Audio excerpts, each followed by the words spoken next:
আসসালামু আলাইকুম। বিশ্বের সকল মানবাধিকার কর্মীরা জেগে উঠুন, আওয়াজ তুলুন, যুদ্ধ নয় শান্তি চাই। বিশ্বের সকল মানবাধিকার কর্মীরা বেরিয়ে আসুন, দ্রুতগতিতে যুদ্ধ বন্ধের আবেদন জানান। চলুন আমরা আবেদন জানাই।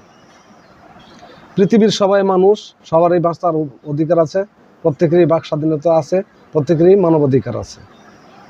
তাদের অধিকারের প্রতি আমরা নৈতিক সমর্থন জানাই। দেখুন, যুগান্তর অনলাইন থেকে শিরোনামগুলো পাঠ করছি। ইরান ইসরায়েল সংঘাত। ইরানের হামলায় ইসরায়েলে নিহত ৮, আহত ২০০। জ্বলছে তেলাবিব ও জেরুজালেম। জাতীয় গাদ্দারদের খুঁজতে শুরু করেছে ইরান।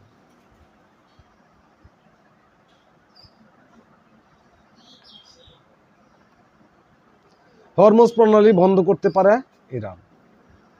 হামাসের সঙ্গে লড়াইয়ে গাজায় ইসরায়েলি সেনা নিহত।